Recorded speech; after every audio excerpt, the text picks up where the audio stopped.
Hello and welcome to Bloomberg Quint. This is the countdown. Markets continue to surge higher on the first day of the trading week, and the Nifty moves towards 10,600, led by autos and oil marketing companies. All sectoral indices, barring IT and pharma, gain in trade. The Delhi High Court freezes the accounts of two of Malvinder and Shivinder Singh's holding companies, says only salaries and statutory dues can be paid from these accounts. And Simpali Sugar recovers marginally from deep gashes in the morning, but is trading 14% lower, as OBC says has already accounted for the exposure as an NPA. And Sun Pharma is the top loser on the Nifty as investors await clarity from the company on the US FDA's latest observation on the Halol plant. So thanks for that, Agam. Viewers, thanks for tuning in to Countdown. My name is Nitasha, and the market's trading really well for themselves. You're trading almost at the high point of the day. It's good going, really. About 94 odd points, so 2 days in a row now. We've had some really good gains for the benchmark indices. Not to forget that the mid caps and the small caps haven't done too badly either. So if you look at the BSE mid cap and the small cap indices, pretty much in line with what the large caps are doing in the session today. Bring up the heat map and show you the color of green right out there. And for most part of the trading day today, it stayed this way. The advance decline ratio firmly in favor of the advances. Dr. Reddy's has ceased to be the top loser. It's Sun Pharma, and that has stayed low. IT is taking a bit of a step back as well. But look at the gainers. Auto is right out there. So there is Tata Motors, there is Mahindra & Mahindra. I saw Maruti somewhere 2.5% higher. So strong gains there. Strong gains by private banks continue. So Kotak, ICICI Bank, Axis, IndusInd Bank, etc. are all painting a very good picture. HDFC is doing rather well for itself too, and strong gains by Larsen and Toubro amongst other heavyweights, which is doing well. So these are 3 or 4 names which seem to be doing really well for themselves. I thought mid-cap auto component companies did really well for themselves in the session today. So from a Subros to an Endurance Technologies, a clutch of these auto component names, auto ancillaries, Amara Raja, for example, did really well. Yes, the autos are doing well, but the auto ancillaries are the ones which are also packing in the punch in the session today. So good going for a lot of these auto component names in the session today. As we said, a bit of a pause for pharma notwithstanding. I think Sterlite Tech is another stock which is in focus. Good going there. The large order win, and that is helping that stock do rather well, 6.5%. And then a bit of a pause for a couple of pockets in the session today. Firstly, OBC as well as Simpali Sugar, so 10%, 13%. No recovery in store for either of these two names. And last but not the least, the pain continues for Gitanjali, Vakrangi and the likes. Those two continue to be trading on a lower circuit in the session today as well. Agam, what about the liquid universe? How are the FNO stocks looking like? Right. So when it comes to the futures and options space, we can actually start bringing up, what the futures open interest is looking like as in this point in time. You'll notice there is a little more long building up with respect to your futures. So that's your Nifty futures, about 3% increase in open interest. Now let's go across to the Nifty bank futures and see what that's doing. And yes, there you have it. A considerably higher increase in open interest by as much as 15%, while the index also moves up by as much as nearly 1.5%. Coming down to the India volatility index, as one may expect, we've seen a little bit of a decline, not too much, but this is also because we are seeing an expansion in option premiums. That said, still, given the fact that we're still looking at a decline in the India volatility index, a lot of traders out there are expecting less volatility, which is positive, at least for those who are long in the markets. Moving down to some stocks that I would like to mention and I would like to address, we are looking at a lot of traction in OBC. Of course, we've seen a little bit of recovery in OBC, but that said, we still there's a surge of nearly 77% in open interest towards fresh shorts, and even as the underlying declines by as much as 10%. A lot of traction in mid-cap IT counters such as Mindtree. Now this one has been going from strength to strength over the past 3 or 4 sessions, and while the underlying hasn't moved too much, we're looking at another 24% increase in open interest. I also want to bring up something like a Torrent Pharma, which is also looking at near 73% increase in OI, and this is only in the March series. So okay, so there is a problem with the plate. So we really haven't seen too much with respect to the underlying in Torrent Pharma, but its futures is looking at a substantial increase in open interest. So largely mixed cues coming in from the futures and options space, but given the fact that the benchmark indices are advancing, it will be taken as a positive, at least in the near term, especially given the fact that we've seen a decline on the India Volatility Index, Neeraj. Well, the going is good. Let's get your market voice. Prasanth Prabhakaran, he's Senior President and CEO of YES Securities, joins us right now on the show. Prasanth, good having you. Thanks so much for joining in. You know, last time when we were talking, Prasanth, you gave us some wonderful insights onto what HNI clients were doing with regards to their positions. What's the mood currently in the market like? Because the Feb series was a bit of a washout, but March has started off on a strong footing. So there's some amount of skepticism still there in the markets, largely because of the fact that the PSU bank space, apart from the scams, also had a problem with the fact that SBI had declared NPA levels, which were way higher than what the expectation was in the market. So if the depth of the pit is still not known, there is questions to be asked as far as the markets are concerned, and that actually remains a sore point as far as the market is concerned. So our feeling remains that though the long-term look for the market is still strong, in the short term you're going to see volatility. Typically scams do not die down that easily, and invariably it takes a longer time for the markets to form a bottom rather than reach a top.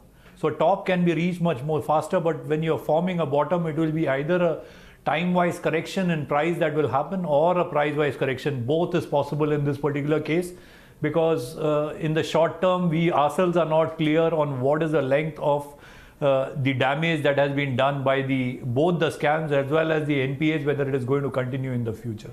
So short term, preferably you take a hedge as far as your portfolio is concerned, buy a long-term put and protect your portfolio at least for the next 8 to 9 months. By that time the scenario will be a little more clearer. Prashant, good afternoon. How are you viewing valuations when it comes to banking stocks now? And if I were to, pitch PSU stocks, of course, which have taken a substantial hit over the past couple of weeks, and how would you compare that to then something like, your private sector banks in terms of valuations?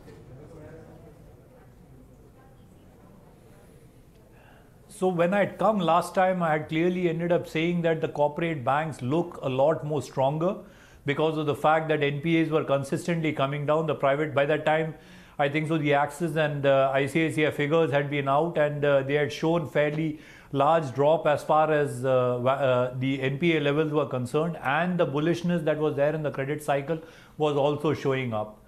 Unfortunately, the last 2 weeks that has gone by has brought that confidence to a standstill, and the depth of the damage is still not known as far as PSUs are concerned. So they might be available at book or slightly less than book in most of the cases. They are not a buy in our radar, not just because of short-term problems that are there, but also because they need to be run well even when they are capitalized. So unless there is a long-term solution that comes in, PSU won't be a buy in our books. It is preferable to look at private banks where you have owners driving the entire model that is there. They are a lot more conservative, the processes are a lot more stronger, the compliance is a lot more stricter out there.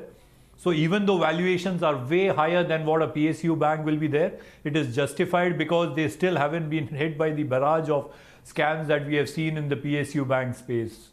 So you will still have pockets that you would like to invest in. There are smaller banks that you can look at in the private banking space in case you want to look for a long-term investments. Are advocating smaller private banks as opposed to larger names, Prashant? Larger ones, so your return on equity that you'll end up getting for the larger ones at these valuations will be a problem at this point of time. So I am still very bullish to keep on holding it in your portfolio. But if you have to build up a fresh position, I'll look at a smaller bank. I'll maybe look at an RBL rather than look at a larger bank at this point of time. Right. Okay, so I'm going to shift to the auto sector. And again, we've seen a lot of traction. In the recent couple of weeks, we've also seen a little bit of correction in the likes of Maruti Suzuki, which went up to the levels of almost 10,000 rupees per share, or for that matter something like a Tata Motors in contrast. My point is, or my question would be, how are you playing the auto as a sector now, specifically when it comes to vehicles?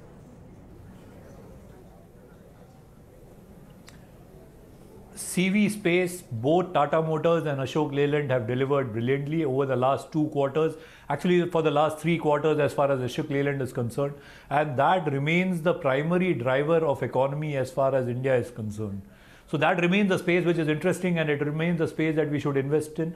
So an Ashok Leyland looks better rather than a Tata Motors, because even though in the CV space it has done well, you still have a long way to go as far as the passenger car segment is concerned. In the Maruti versus Tata Motors field that you're talking about, Maruti is a clear hold and a buy in our books. It remains strong. It has continuously delivered results that has been there quarter on quarter in the range from 20 to 25%. I don't think so. As far as Tata Motors is concerned, you have your problem that it is a global play rather than an Indian play. So even though you have had this quarter, Q3, which has given results which were strong as far as both commercial vehicles as well as passenger car segment is concerned, their global sale had shown a decline of, and the demand wasn't just there to keep it a buy in our books. So valuations might look attractive for Tata Motors, but Maruti is a better stock to hold with consistent results and holding a market share in a large growing market like India. Well, some of those ancillaries to Subros, etc., which are Maruti ancillaries, have done rather well in the session today. Prasanth, what do you think you guys or your team would be telling your clients to do within the pharma pack? Sun seems to be nearing a resolution for a key plant, but all is not good with the space by and large. Dr. Reddy's, as I'm sure you know, got the ER for the Srikakulam unit as well. What does one do here? Perceived valuations seem to be okay, but would it be better to bide your time as opposed to be a braveheart and try and take a plunge here?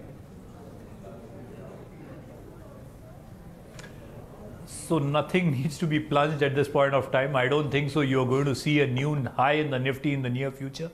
It is preferable that you wait out. If you have cash, hold on. You'll end up getting better opportunities to enter even into the pharma space as compared to the other spaces also. Pharma remains a cause of concern because both top line as well as margins have been shrinking. It is a clear effect of US going through a patch which has been rough for most of these guys. I would preferably again look at a player who is a smaller player in this space, but not in the near future. Maybe 2 quarters down the line, I would like to see stability of margins coming back rather than having a one-sided fall in margins that we have been seeing at least for the last 1.5 to 2 years. Right, Prasanth. You have better segments to play rather than ending up looking at pharma. Yes, please go on. Yes, please. And I was just saying that you will have better sectors to look at rather than ending up looking at pharma just because valuations are cheap. There is a reason why valuations are cheap. That is why there is no buying interest into these counters at this point of time. Okay, Prasanth. So, before we move on to the next segment, I do want to address the IT stocks and specifically mid-cap IT companies, which have been seeing a lot of strength in the past 1 week or so, especially after we've seen the NASSCOM guidance come through. And, there's a suggestion that a lot of these IT companies could be fierce competition for the relatively larger IT companies as well. Well, in this case, I'm talking about something like a Mindtree or a Persistent Systems or Hexaware Technologies. Do you like anything among this? Actually, 2 of the stocks that you have told are in the buy list of our research firm that is there. Persistent Systems as well as Mindtree, both of them are interesting spaces to play out for. Mindtree, because of the fact that there is a lot of interest that is coming back from the BFSI space, and there is interest that is getting built, and it's a large player in that space, and these are product companies. Both Persistent as well as Mindtree are product companies which are, and that is where the action is moving towards. The larger ones, because there is uncertainty in the business model, whether they will be able to sustain it over a longer period of time, they are short-term trading plays and not long-term portfolio holds. So you should have a Persistent Systems. It is also de-risked itself because practically 56% of its employees are in the US markets and are US citizens by itself. So the labor arbitrage that most of the other companies have played is not getting played by Persistent. So it won't have the fallout because of your visa-related problems at this point of time. And there is a consistent growth in the top line as far as Persistent is concerned. It's had a last good quarter. Okay. Prasanth, we'll leave it at that. Thanks so much for taking the time out and joining us and giving us your perspectives. Have a great week ahead. Thank you. Well, that's the view from YES Securities. Interestingly, Persistent Systems is amongst that one name which is trading slightly below its consensus target price. Almost all of the other mid-cap IT names way higher than consensus price as well. Nevertheless, moving on to a stock that was very active in Friday's session, and that is Dynamatic Technologies.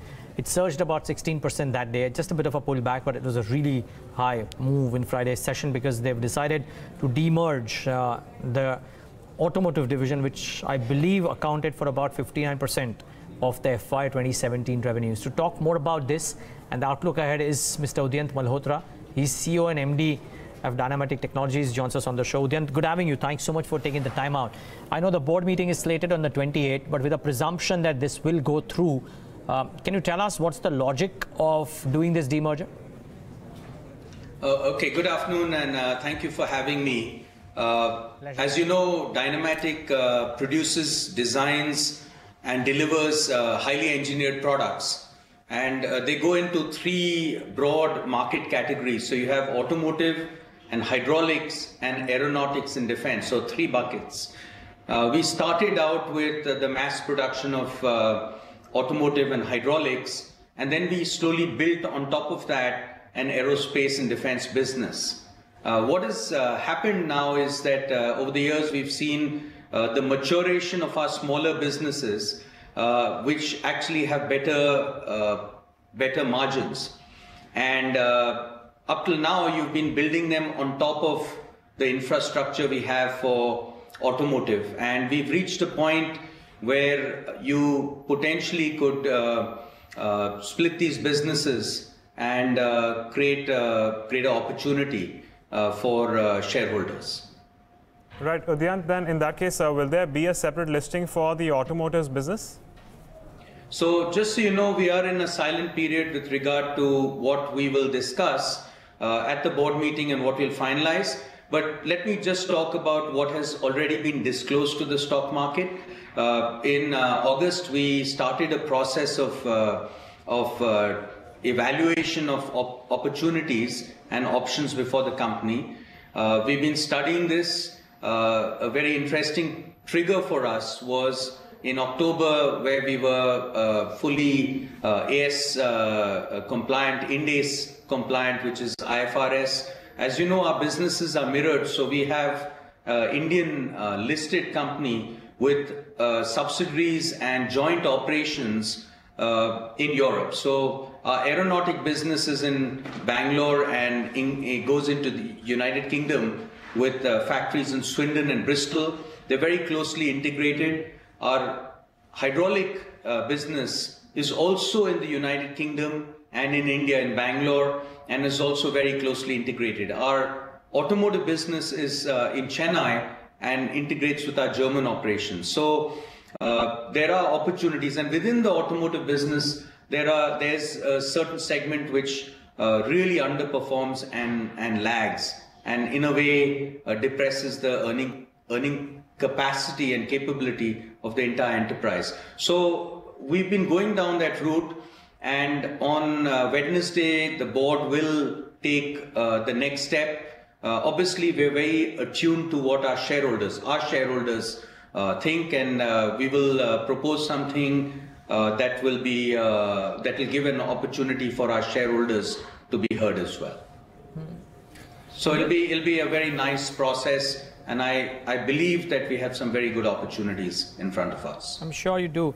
Udyant, would part of this rationale also be because your hydraulics and the aerospace divisions are arguably performing better, at least in the recent past, as compared to the automotive business, and therefore there is merit in getting that better valuation from them, which may not come in as a result of being a merged entity with all the three businesses clubbed in the same group or the same listed entity?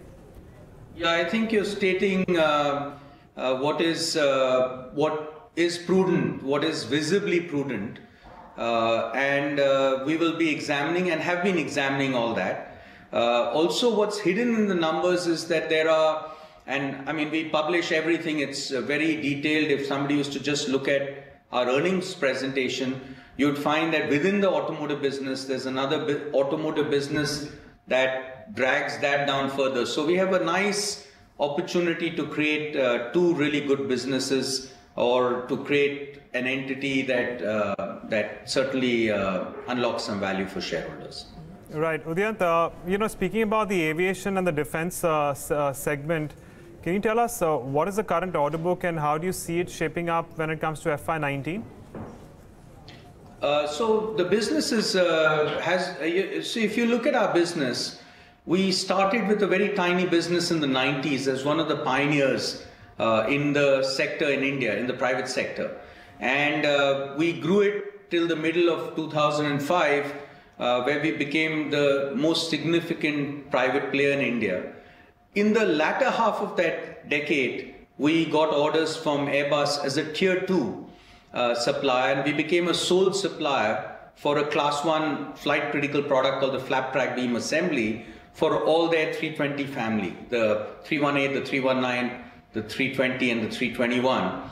And subsequently in the last 3.5 years, we got orders for, as a tier 1 from Airbus for the A330 flap track beam assembly. We got orders from Boeing as a tier 1 for their military helicopters and P-8s, and we got a tier 1 sole, in fact these are sole supplier contracts worldwide from Airbus, from Boeing, and from Bell Helicopter for the Bell 407 fuselage.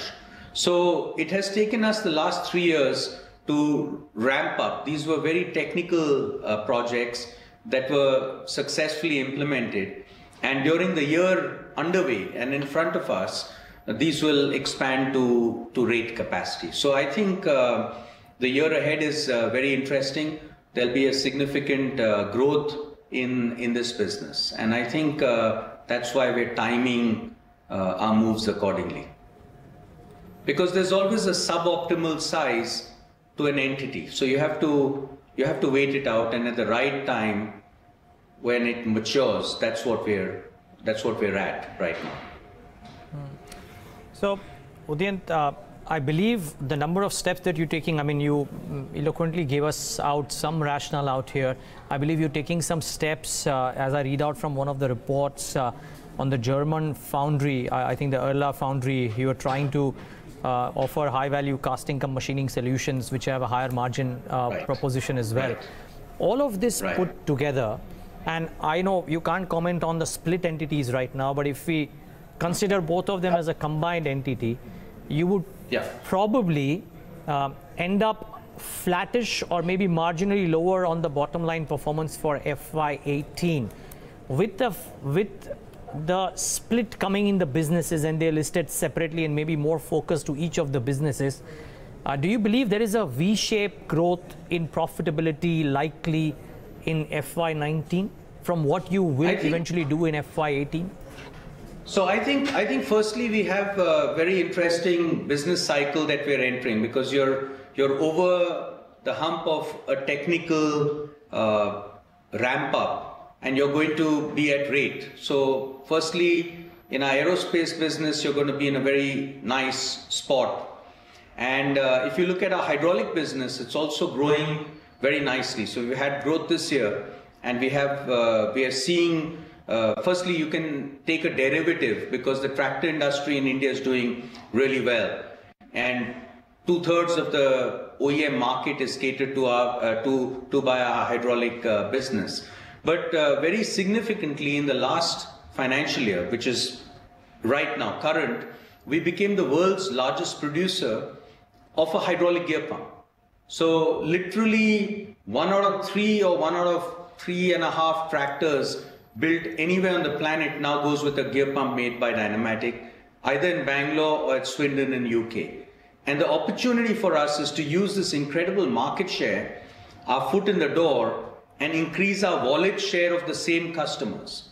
So we make pumps, which we dominate, and then we also make for some customers valves and hitch lift assemblies, which can really increase our share of the purchasing or the wallet share of our customers. So we see great opportunity. In terms of even the foundry in Germany, there's some interesting opportunities. Worldwide, the largest or a single choke point that we are seeing developing is for castings and forgings for the aerospace industry.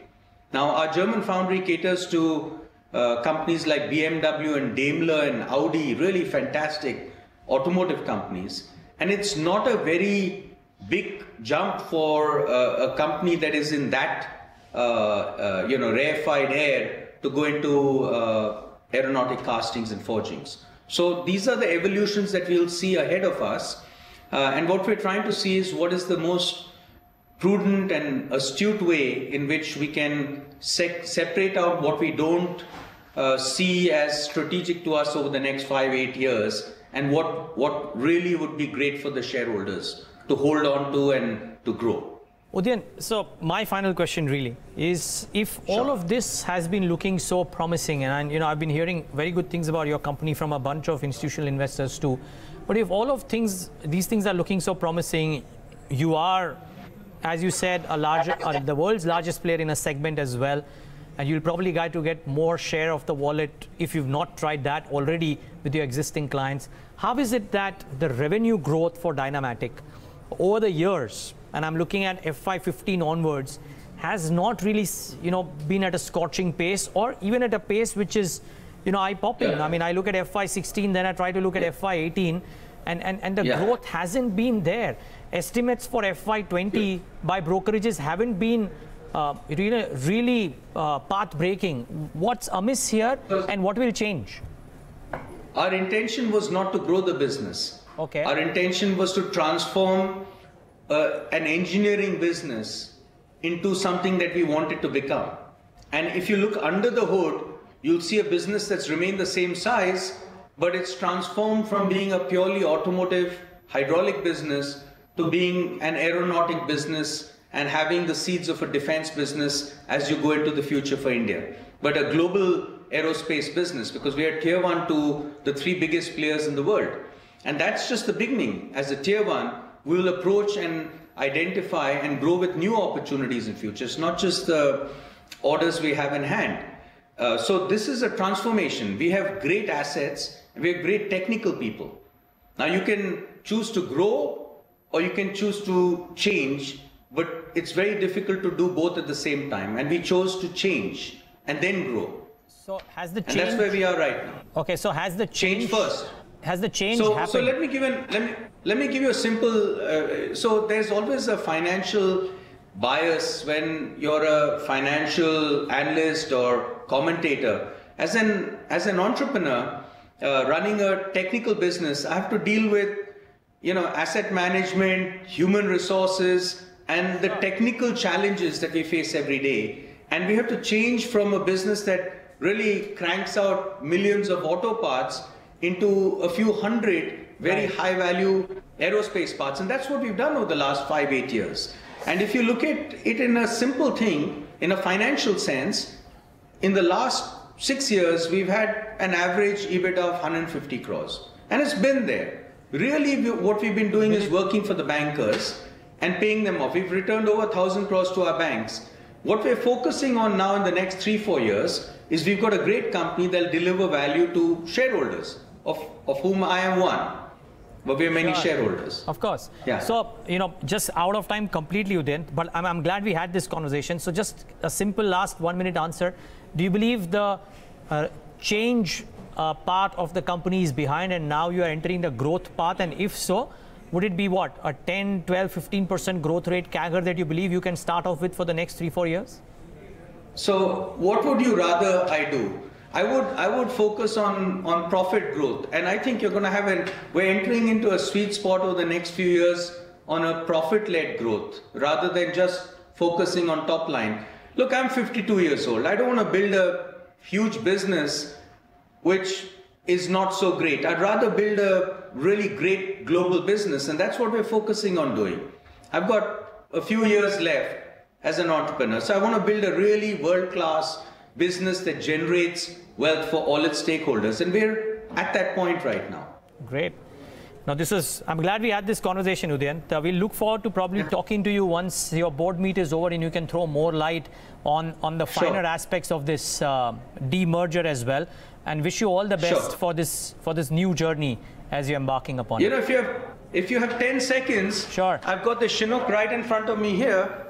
This is what we built. This entire thing, the main pylon here, is built by us in Bangalore. And as is the ramp at the back. And if you look at this 330 or the 320, the flap track beams that take these aircraft up into the air are all 100% built in Bangalore, in India. So it's remarkable, you know, it's a real technological success story, which will now convert into a financial return for our shareholders. I look forward to talking to you in person sometime, Udayant, and wishing you all the best for this journey as well. Thank you very so much. Thank you so much for taking the time out speaking to us. Thank you and good afternoon. Well, that's a passionate promoter, if you will, of a company for sure. But you know what? The flashes on your screen already, so I really have to move on from Dynamatic Technologies onto a Bloomberg Quint exclusive. HDFC is going to launch its QIP this week. Sources have told Bloomberg Quint that the mortgage lender is looking to raise close to 1,900 crores via this offer. Yatin has the details. Yatin, how's the QIP going to priced and who could be the possible investors? Well, Neeraj, what we understand from two sources familiar to the development is that HDFC Limited is all set to raise close to 1,900 crores via QIP launch this week. Of course, it can happen as early as tomorrow is what sources are indicating. Remember, a few months back, HDFC Limited had, come out with a board resolution to raise close to 13,000 crores via equity. And, at that time also we broke the exclusive story that KKR and, a lot of these institutional investors like GIC would be participating in the pref issue. And close to 11,100 crores were raised via a mix of warrant issue and preferential issue to these clutch of investors. And now the balance 1,900 crore and that is the amount which HDFC Limited wants to raise via the QIP, which is likely to get concluded this week, and it will be launched as early as tomorrow is what we understand from our sources. Of course, if you look at the pricing dynamics, one of the bankers told us that it could be very close to the current market price, and the demand or the appetite for the HDFC paper remains quite robust, and they are quite confident that the QIP issue will get oversubscribed multiple times. It's to be seen, when is the timing of the QIP for HDFC Bank and how much is pumped in from HDFC Limited, because HDFC Limited in its earlier press release said that up to 8,500 crores of this 13,000 crores that they raise would be put into HDFC Bank, and the remainder money, which is close to 3,000-4,000 crores, will be used to infuse additional capital in the life insurance and the health insurance business. And not only that, they are looking at various stress assets in the real estate space, and a couple of acquisitions. So a bulk of the funds that HDFC Limited would be raising would be going into HDFC Bank Limited and the preferential issue that the bank does to the parent HDFC. Okay, thanks for that, Yatin. Of course, so we will keep track of those developments. But for now, as we can see, HDFC is up as much as 1% in trade today. And, well, possibly because of the news as Yatin has just spoken about. But let's, get a technical check on how the markets are and where they're positioned right now. Let's take a look at where the Nifty is currently trading at. Well, of course, the Nifty's had a good day of trade for now, but let's bring in a technical expert now. We have Hemen Kapadia of KRChoksey joining us on the show. Hemen, good afternoon. Thanks for joining us. Let's start off with your view on the Nifty. How are you viewing trade there? Very good afternoon to you, Agam. Thank you for having me. I think 10,280 was crucial, Agam. That held. The Bank Nifty made a newer low and now is playing catch up. So frankly speaking, the fall from 11,200 to 10,286, I have a feeling is over. What we are seeing is a recovery, a corrective bounce. And we are going to walk into a virtual brick wall at around 10,665. Another level to watch out is a gap between 10,702 and 10,736. Agam, these are cash market levels. Now that has remained unfulfilled. So that's where once again we are going to face resistance. Having said that, with hiccups, I don't think it's going to be this one-way journey that we've seen today. But with some fits and starts, I have a feeling that we could be heading somewhere towards 10,740 to 10,900 over the next couple of weeks. So it's a recovery, not a rally. And Bank Nifty, which was underperforming, was weak, broke the bottom, is playing catch up and is going to participate. But do you expect the Bank Nifty from here on to move in tandem with the Nifty, or do you think that the moves will be a little more extreme in comparison to the Nifty? I think it will move tandem in the sense it will play catch up. You know, normally it's high beta, Agam, either it outperforms or underperforms. Right. But this time I have a feeling it's going to move in sync with the Nifty. So, you know, we saw a tremendous underperformance for whatever reasons.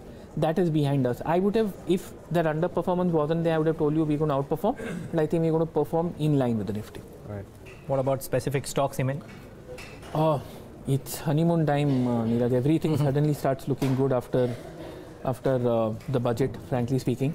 So two stocks which look good. One is Repco Home Finance and one is LIC Housing Finance. Both oversold, both corrective bounces, both are looking good. Price targets 585 for Repco Home Finance, 533 for LIC Housing Finance. They are positional trades, while there are a whole bunch of stocks which are popping up like popcorn kernels.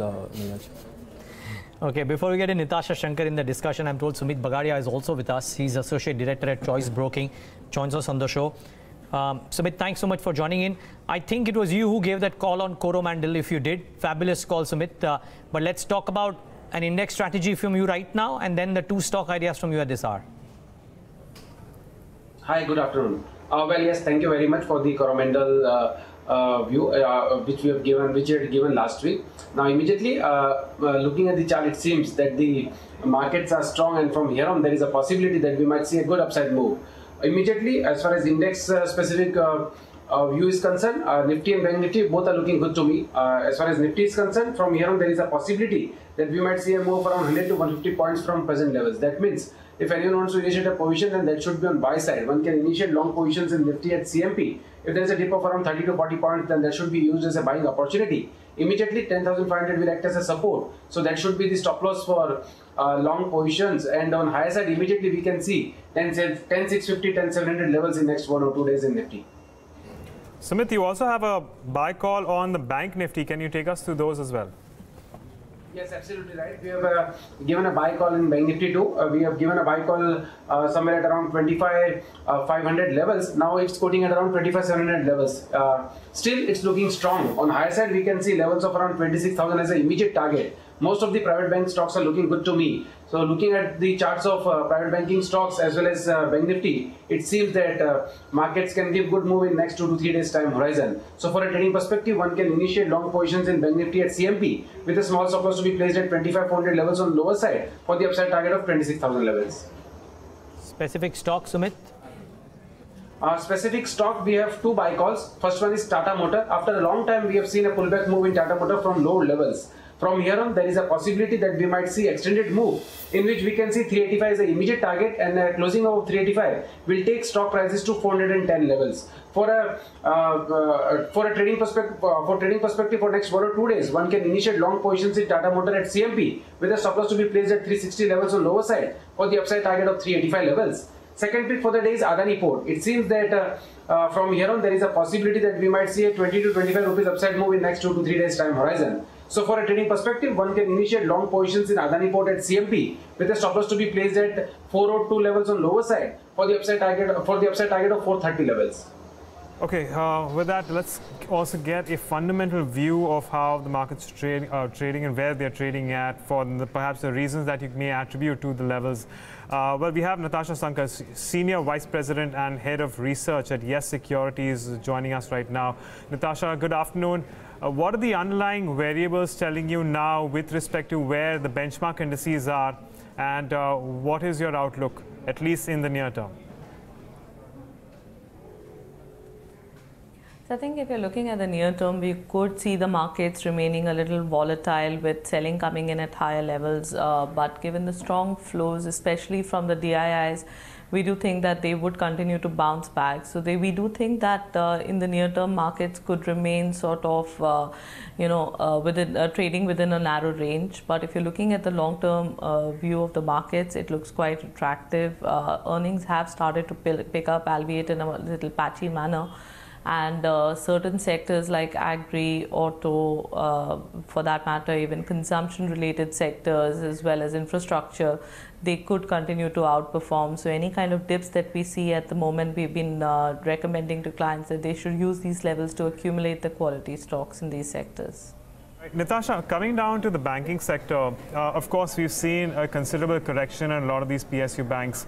The question then is that, are there opportunities in the public sector banking space which may not have substantial repercussions of, the PNB fraud, of course? Are there any opportunities there, or otherwise would you just still stick to something like private sector banks then? I think there are a lot of opportunities available outside of PSU banking space. Why not look at them rather than looking at these? Let the issues get sorted out within the space related to their asset quality, related to their capitalization, related to their mergers, so on and so forth. Let that get resolved before we start taking a pick over there. I think we would prefer to stay away from the PSU banking space as of now. All right, so in that case... I'm sorry, I just wanted to get this flash going on your screen, just wanted to bring it to the notice of everybody. We should get the turnover as well by the session in the session today, but BSE has waived off the transaction charges in the equity segment of the S&P BSE Sensex 30 stocks. Now, the reason I brought up this turnover is that you will see that on a daily basis, the BSE cash market turnover is extremely low compared to what the NSE does. It's a known fact. The point being, for the Sensex 30 stocks in the cash market, for the BSE to waive off transaction charges, will it lead to a lot of people getting attracted to trade on the Sensex, on the Bombay Stock Exchange, as opposed to the National Stock Exchange? Now, again, I doubt that there will be any bifurcation available as to, out of the turnover that happens on both exchanges put together, which is BSE and NSE on the cash side, how much of it gets restricted to the large cap Nifty 50 or the Sensex 30 stocks, and how much of it is beyond the index stocks. And then it's a question as to whether people flock to the BSE from the NSE because of this lack of transaction charges, with an assumption that the NSE doesn't follow suit as well. So, lot of ifs and buts here. More importantly, if BSE is a listed stock, we don't know what kind of earnings impact will this have. I doubt it will be too much, but it could be interesting to figure that out. Nitasha, any thoughts here? No, not really. I think it will be important to first figure out what kind of turnover happens over there. No thoughts as of now. At least it's difficult to ascertain what's the quantum of turnover on the BSE cash market is for the Sensex 30 stocks, and what the kind of losses will be. Maybe the management will be the best place to speak about it. Right. Hemen, I'm guessing you guys don't trade on the cash market too much, and even if you do you visit the Sensex or the Nifty, and the NSE or the BSE? I, frankly speaking, check both. Okay. And for my cash market analysis, I prefer the BSE. But do you trade on the BSE? Do you invest or trade stocks, Sensex 30 on the BSE as opposed to the Nifty? No, not Sensex 30, but for analysis, and I prefer to trade. One sentiment, I used to teach at BSE for 10 years. Okay, fine. So that's an individual thing. And there is less random movements in BSE because nobody looks at BSE. No, you have ridiculous rates printed sometimes on the NSE up and down, which spoils my chart. So BSE is sacrosanct. So I prefer where it's untouched. Okay, interesting. We'll talk more about this a bit later on, but maybe some minor earnings impact that come. I don't know if that really the move happens out of the NSE into the BSE as a result of this as well. Right. Anyways, some more stocks. Well, actually, I did want to address again the IT pack with Nitasha because, as I've been harping on about the mid-cap IT space, which has seen a lot of traction in the recent couple of weeks, especially, names like Hexaware, Mindtree, and Persistent Systems. Nitasha, what is your view on some of these counters, and what would you do with it, and what would be your preference among some of these well-known mid-cap IT companies? So I do agree with you that there's better traction seen in terms of the deal pipelines, at least for the mid-cap IT space, and select verticals like the BFS. Not so much on the BFSI space, but on the BFS there has been an indication that there is a pickup in demand, particularly in Europe. and this could translate into a healthier and a stronger deal pipeline going forward. Of course, decision cycles continue to remain elongated. That is a bit of a concern, but purely in terms of risk to reward, the mid-cap IT space is looking quite attractive at current levels. Within the space, Persistent Systems and Mindtree would be our top pick. Having said that, we do see that in terms of valuations, Hexaware continues to look good, but if I had to prioritize, it would be Persistent Systems, Mindtree, and then Hexaware. Right, and of course the other sector that we have been discussing today is the auto sector, specifically something like Maruti Suzuki. It's moved up to levels of almost 10,000, it's come off a little. How does it stand in terms of valuations and perhaps even from a fundamental point of view? So I think if you're looking at Maruti, you need to look at what are the growth prospects for the company.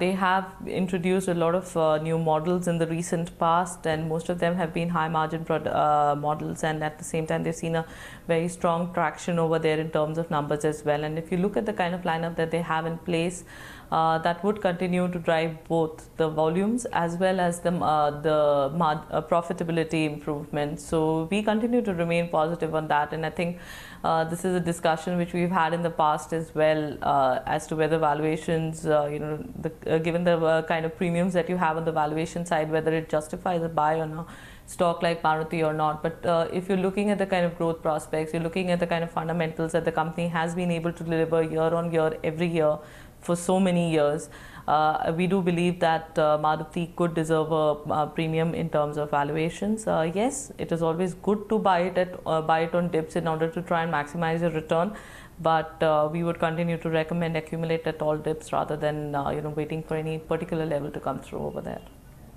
Okay, some more stocks. Orient Cement is up about 9%. KC International about 7.5%. Torrent Power has some gains, about 6% higher.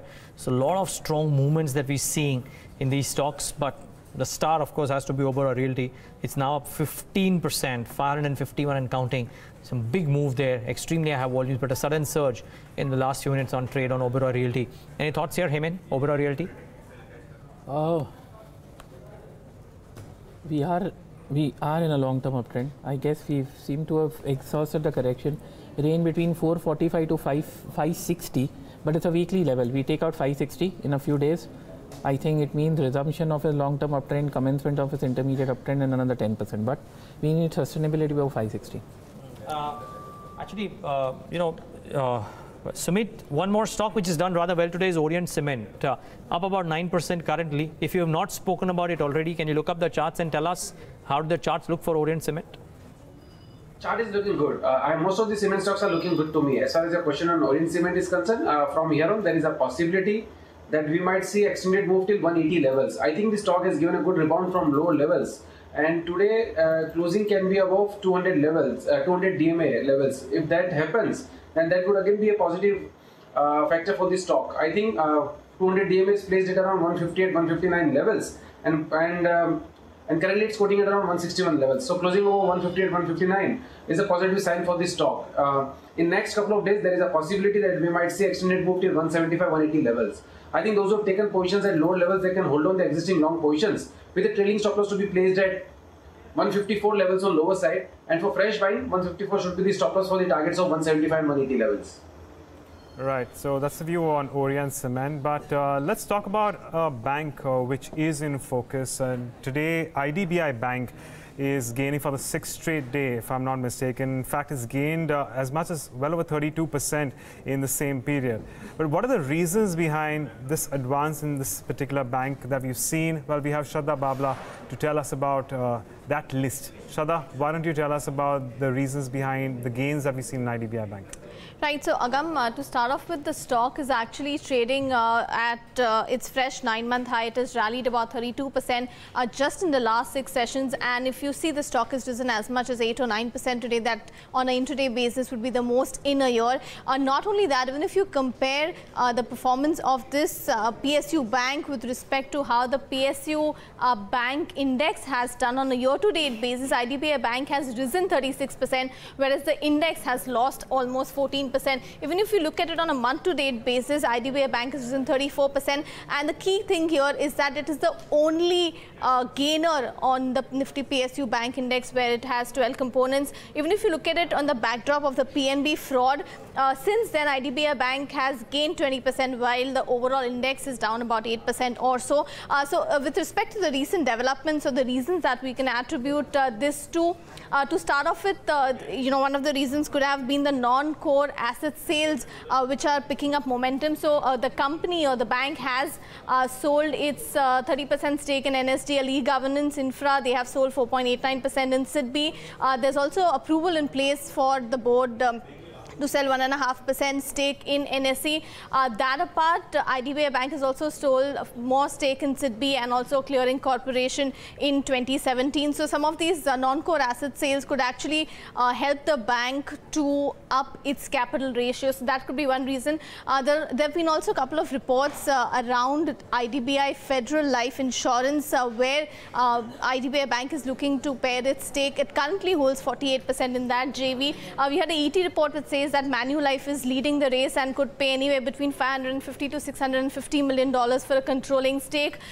They've also said that the joint venture has received 8 to 9 indicative offers, and we could see a definitive deal before 31st March itself. So this could be something on the back of which the stock could be climbing. You also had a Mint report which says that Max Life has emerged as a front runner, and the company is valued at close to 6,500 crores. So those bits could be adding up to the kind of performance that we are seeing.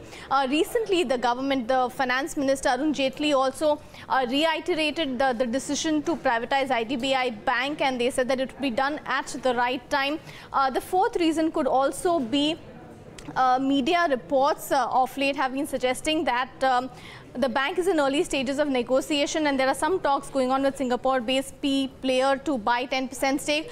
So this reasons could to some extent explain the kind of outlier performance that we have seen from IDBI Bank. Agam. There you have it, guys. Keep an eye on IDBI Bank and the several reasons behind, we've seen the reasons behind the gains that we've seen in IDBI. That said, there's yet another stock which is buzzing in trade, and that's Oberoi Realty, which has also gained 11%, as a matter of fact, in the last 3 sessions.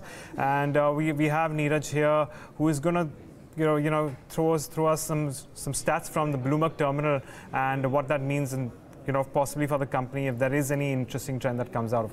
Yeah, so just a couple of things, Agam. I tried to cull out some notes from the Motilal Oswal note. We'll ask Nitasha about these stocks as well. But if you look at the charts of Oberoi Realty, it's bouncing off some key moving averages. So that is one. This is Oberoi Realty RSI was suggesting the overbought zone. But if you plot the 12-month chart and just look at the 100, 200 and the 50-day moving averages, you will see it's just bouncing off the 100-day moving average. So that was one key thing right here. If you see this, this big surge that has come in today is coming right off this 100-day moving average, and it's come off a couple of times from these levels as well. We've seen that, so it tends to bounce off moving averages quite strongly. Hemen will probably throw more light. He's already spoken about it. But look at what brokerages have said. So I borrowed this data from the Motilal Oswal note, but 3 or 4 projects on which there are some changes. So the renewals for the anchor tenants on the Oberoi Mall are due, and the management believes that those rental rates would be significantly higher than what the rates have been, especially in FY19. There could be some uptick there. Moving on to the other project, I think management in the call has stated that they are confident of almost 65 to 70% occupancy in Commerce 2 by March 2018, which is just about now. So it'll be interesting to get an update from management. They don't talk off late to media, but interesting to get a management update on that front too. And some key projects, Eternia as well as Sky City, the management believes that they can see revenue recognition coming in from both of these from FY19 itself. So a clutch of near-term triggers, be it Commerce 2, be it these 2 projects, or be it the Oberoi Mall and the rental renewals, all of these likely to happen in FY19. So there's a clutch of triggers around Oberoi Realty's earnings happening over the course of the next couple of months. Almost everybody has a buy call there, 14 buy calls and 8 hold calls, so hardly any sell calls. It is, as per the terminal, at a discount to peers as well. It's not trading at a premium to peers, and in today's session more so, I think the volumes have really shot up. This surge would probably be happening with this price movement upwards, but look at the kind of surge that we've seen in the activity on Oberoi. reality in today's session compared to the last few days. So all in all, healthy trade going on right now. Let's see if this lasts or no.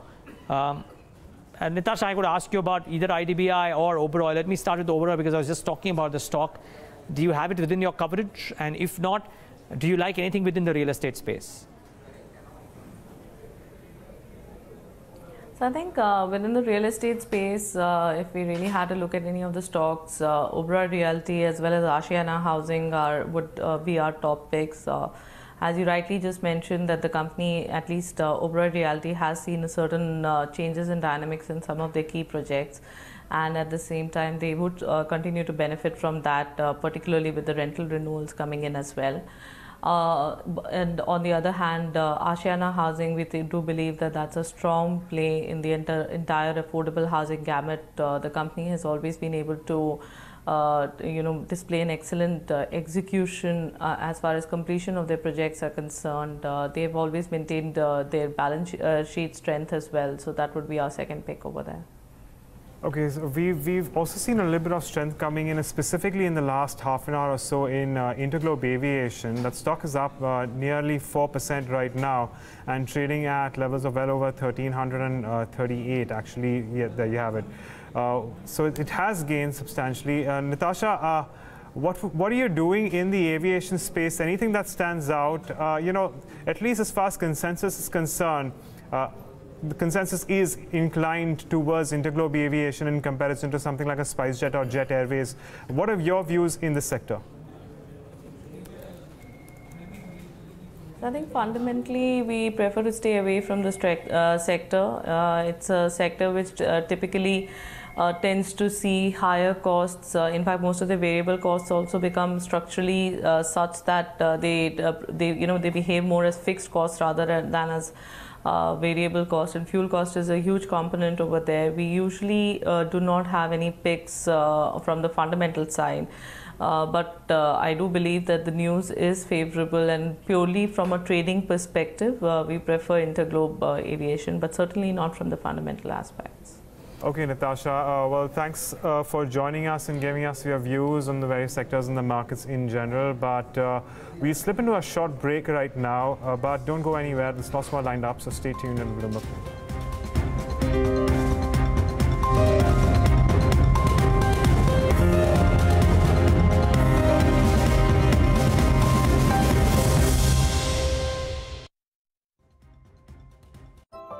Where there is life, there is hope, there is meaning. But life has its downs as much as its ups. Life is about challenges. Life is about opportunities. Time for joy, time for celebration, and time to introspect. Thankfully, in every one of life's moments, and even beyond life itself, there's LIC. जिंदगी के साथ भी, जिंदगी के बाद भी.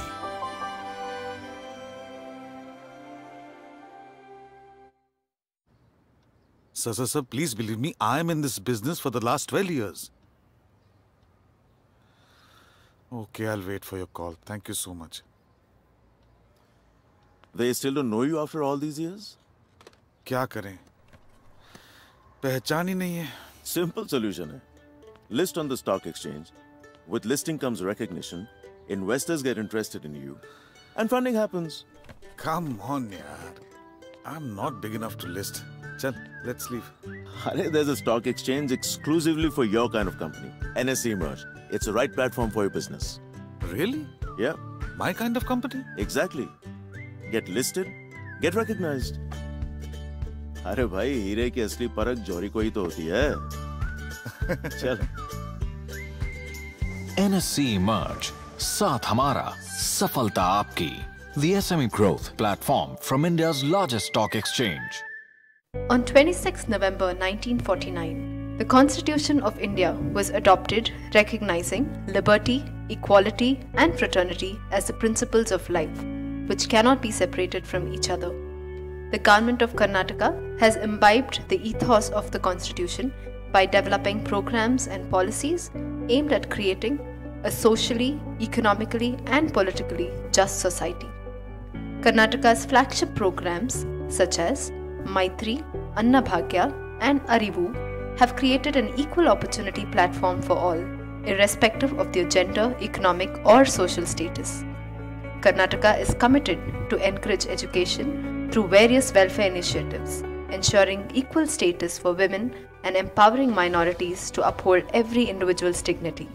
In the last 4 years, Karnataka has formed 462 new Gram Panchayats, which has taken the principles of democracy to the grassroots levels, and our Progressive Vision 2025 document engages public government participation to build a better state for all. Karnataka's collective vision to endorse fraternity, justice, and equality has transformed into Karnataka's model of development, which is based on the tenets of the Constitution. White shirts, कितने plain और simple. Fog scent, plain और simple white shirt को बना दे special और fashionable. Fog scent, new fashion wear for men.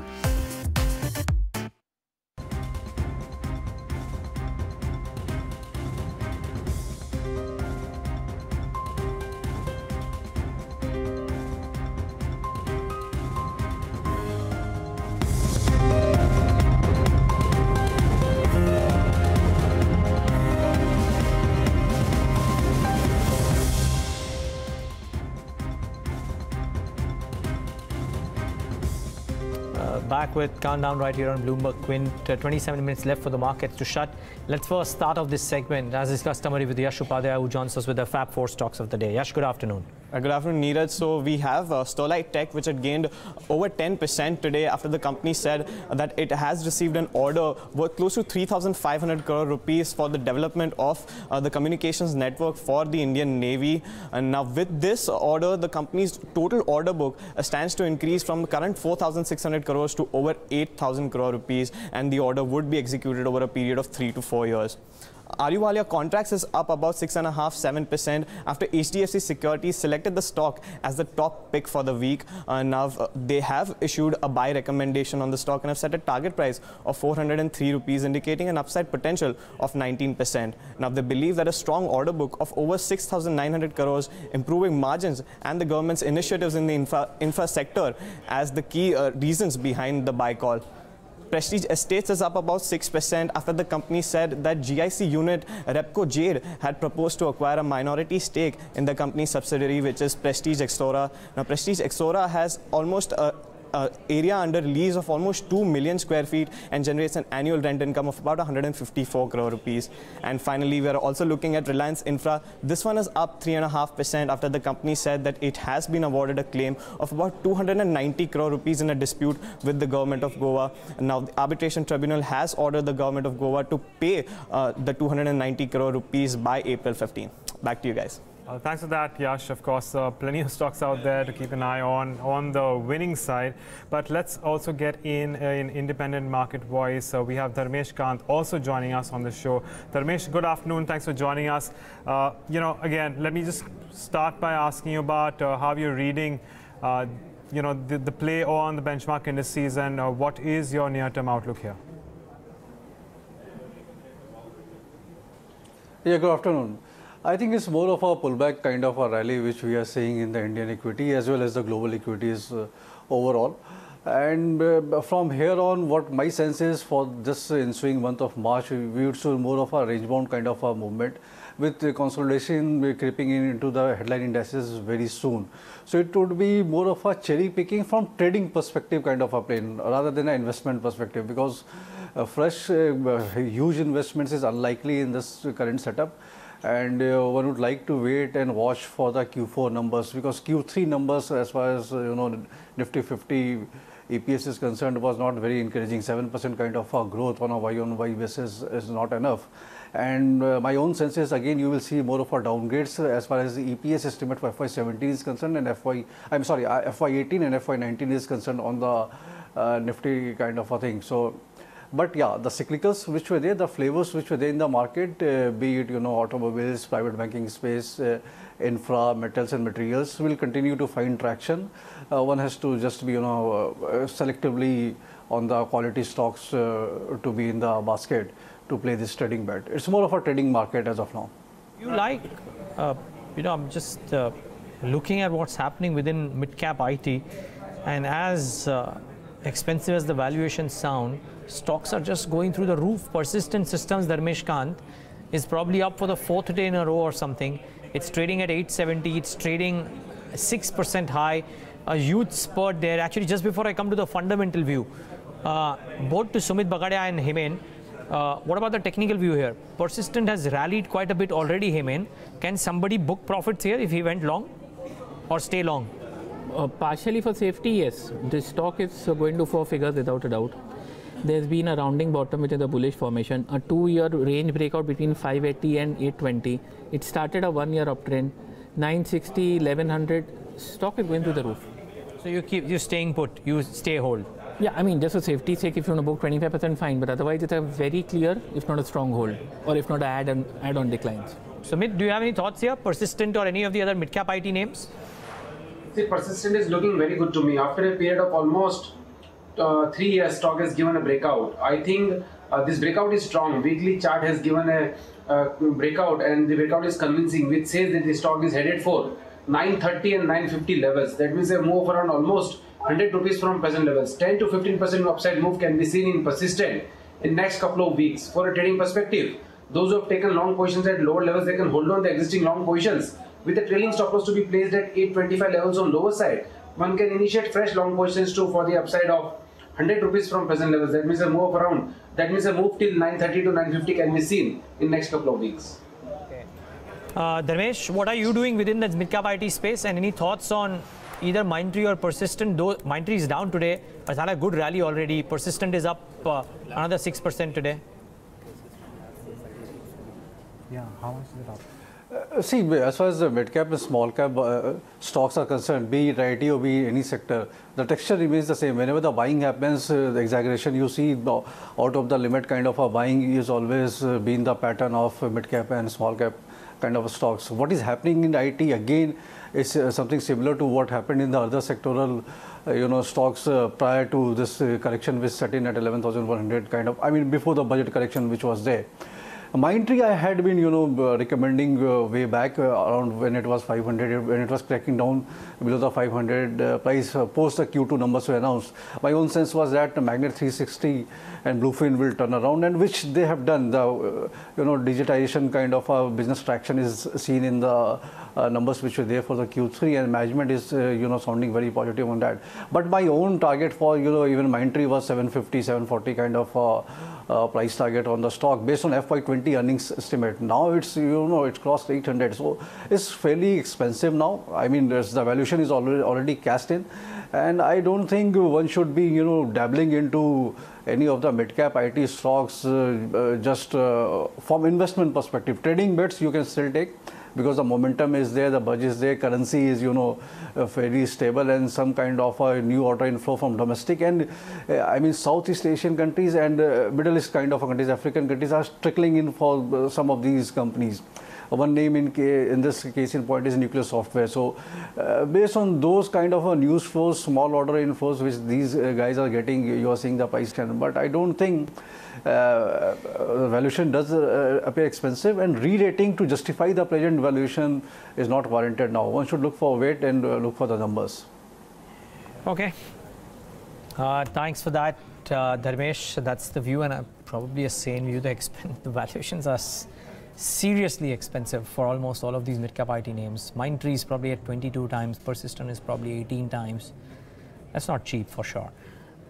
Anyways, moving on to more news, the second largest mine in Odisha, moving on to the metal space. The second largest mine in Odisha, which is Serajuddin mine, was allowed to resume operations on Feb 23rd by the Supreme Court, and so was the SL mine on February 15th. So is the normalcy being restored in the state, and what does that mean for NMDC? Will it reverse its price hike? That's a tall question to ask, and we'll do that with the management as well. But Nikki's put up some interesting analysis here. And Nikki, let's go across to this briskly. Start off with, will they have to roll back? Well, I'm going to start off with the basics first, Neeraj. It's a significant development that has taken place in the illegal Odisha mining ban case, where the Supreme Court has actually allowed the Sirajuddin mine to resume operations from Feb 23rd. Now, that's the second largest developer miner that we have in Odisha, which produces 10 million ton iron ore annually with a EC, that's the environmental clearance limit of 15.5. Also, Supreme Court a week before this allowed SL mining. Now this is also a good development which has taken place, which restores the normalcy that we've seen in the state.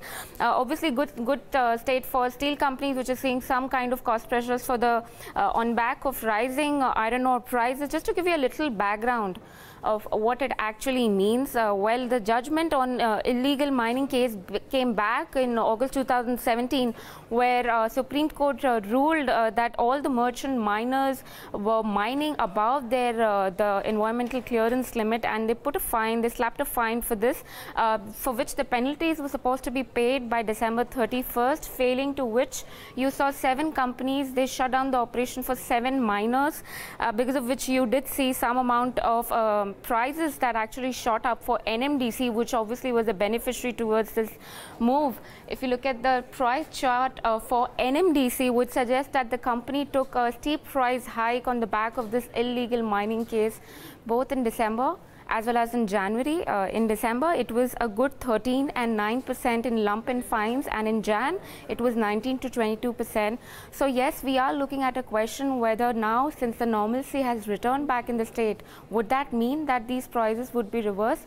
Answering that question, we have a Macquarie report which suggests that it has maintained an underperform rating on this counter, with a downside for this particular company of with a target price of 125 per share against the current market price of 132 per share. It says that the price rise in Jan was capitalizing on the market tightness. Now, since the normal conditions are restored, they do not expect, however, a significant rollback that they've seen in price hike, but then they definitely have peaked out, and they might just see some amount of softness or weakness coming in the prices. It, however, says that the complete rollback is ruled out at this given point of time, given that better domestic product demand is what is saving grace for the miners right now. Okay, thanks for that, Nikki. Of course, that's there. Here you have it. NMDC, of course, gaining about as 1%. But Dharmesh, I want to come to you on the metal space. If you, firstly, do you have coverage on NMDC? And if you don't, is there anything else that stands out for you in this sector right now? See, as far as the metal space is concerned, I think the 2 stocks which stand out is, one is JSW Steel from the steel space, that we are very bullish on, and the other one is the Hindalco. So apart from that, most of the stocks like Tata Steel or be it JSPL and Vedanta, I think they are, prices have run up too fast, and they are too high from the valuation perspective. So Tata Steel again are, there are various corporate developments which are supposed to happen. If that happens, then the take will entirely change post after the if the acquisition prices are being announced. And on the mining front, I think iron ore, Odisha, the Supreme Court must have looked into the technicalities of the case and given the judgment in favor of that. But at the same time, some balancing act has to be there, because you have banned it in Goa. So supply has to be restored back, otherwise the prices would have shot up, and then again it would lead to inflationary environment when construction activity is about to pick up, and it's picking up gradually. So, and steel prices have already firmed up. So that's a right step in the right direction. And apart from that, the entire metal space to me looks expensive now. And in that, NMDC I don't have a coverage, so please excuse me for that. But yeah, if one wants to keep 2 stocks in the portfolio for 1 year to 1.5 year perspective, that is JSW Steel and Hindalco. JSW Steel is up today by 3% higher, and this would take the stock to fresh highs. Hindustan Zinc is active today as well, about 1.5% higher. So good going for a couple of these names. Sumeet, any thoughts here? JSW Steel, is there a trade still existing? Most of the metal counters are looking good to me. JSW Steel is very strong.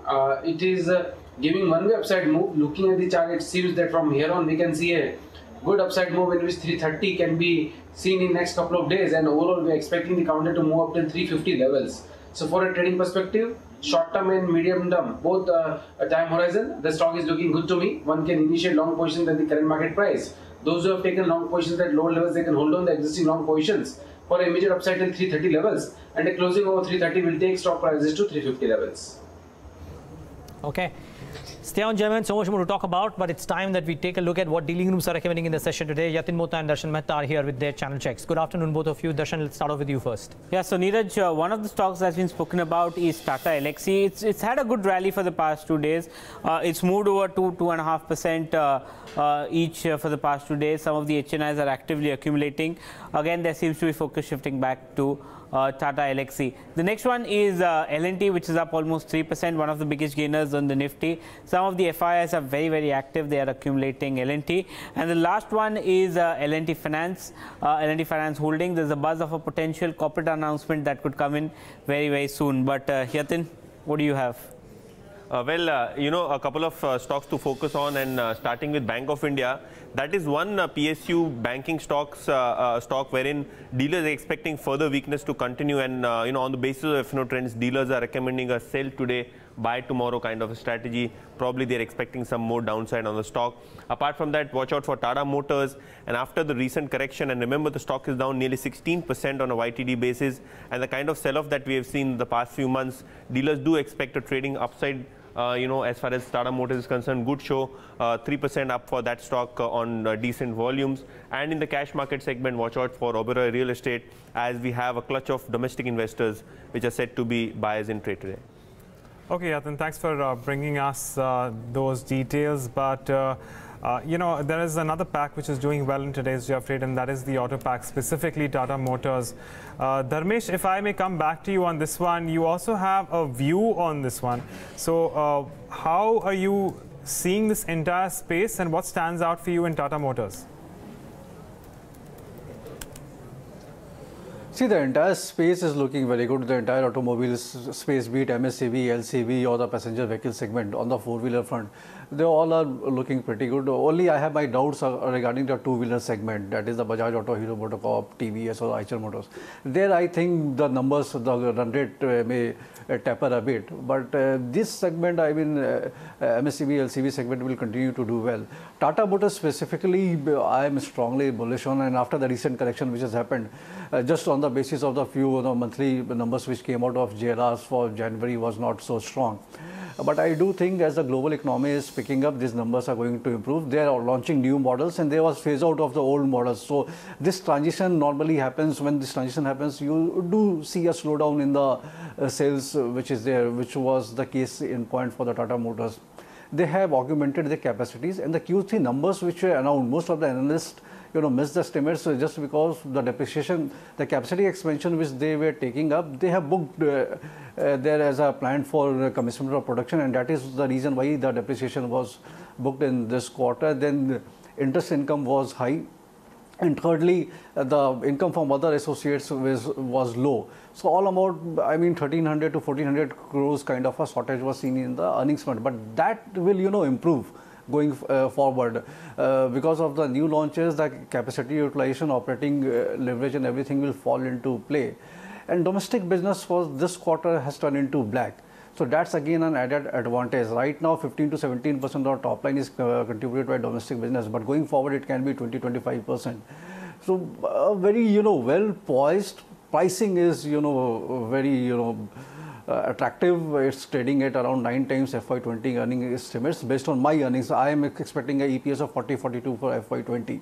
So reasonable upside, even if you discount this at 15 times, 600, 570, 600 can be the target price. So a value buy to my mind, Tata Motors on the fundamental basis for 1 to 1.5 years kind of a perspective. Okay, well, that's the view coming in from Tata Motors. But Sumeet, before we let you go, and what are your thoughts on any closing strategies if you can give our viewers right now at this point in time? Repco Home is looking good to me for next 1 or 2 days. Stock has given a good move from lower levels. In last two days, we have seen that the stock has rebounded from low levels, that means from the 520 levels, and now it's currently putting it around 565. One can initiate long position at the current market price with the stop loss to be placed at around 540, 542 levels on lower side for the upside target of 600, 625 in next 3 to 4 days time horizon. It seems that the sharp move can be seen in the counter in next couple of days. So one can initiate long positions in Repco. Well, there is a consensus out here. Repco, Sumeet believing it's a good BTST. Hemen gave it at the start of the show. Hemen, before I come to your closing strategy, you would buy Repco even at these prices? I think so. You'll be comfortable. It's a positional trade, so despite the run-up, I think there is juice left. Okay, so there is consensus on Repco. But if I had to ask you for your closing strategy, Hemen, which one would that be? I think I'll go in for JSW Steel. Okay, so there's a bit of consensus there too. So JSW Steel up 3%, and that forms part of our closing strategy list. This one up about 3%. Go look out for this one. Look this stock too. Dharmesh, before we thank you, Oberoi, Marathon Next Gen, Kolte Patil, a clutch of these land bank owners in the city of Mumbai and in the suburban Mumbai seem to be gaining today. All of them 6-7% higher. Oberoi is 15% higher. There's some talk of some new development or DCR rules as well. But that notwithstanding, it seems to be a pocket that is coming back after a bit of a slumber, intermediate slumber. Are you bullish on this pack? If so, which amongst these would you buy? You rightly pointed out, after a deep slumber, they are coming back into reckoning. And I'm not bullish on the real estate pack. I think it's just, some catch-up kind of trading plays happening out there, because on the ground level, the home prices are still not picked up. In fact, they are depressed to whatever the channel checks which I do. The prices are, the deals which are happening are at a lower price. Though the prices which are quoted may be high, but if you actually put the money on the table to buy, properties, you are getting a 10-15% discount straight away, and huge inventory built up is still there. So just for trading plays, some catch-up rallies may happen in these Mumbai and next to Mumbai areas like Pune or Kolte Patil is based there. But I don't think this is a sustainable traction which you are saying. So, and interest rates are now on the verge of again firming up. So, to my mind, it's a sector best to be avoided from investment perspective. Okay. Avoid from an investment perspective. One last question, Dharmesh, and that's on Interglobe Aviation. Any thoughts here? The stock is up 4%. It's trading at fresh highs for itself.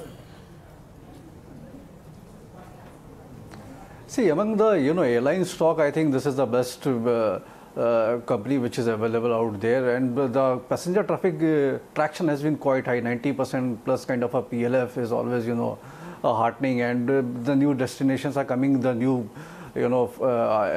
flights, airplanes they have been purchasing, and they are again operational at 80-85% kind of a capacity.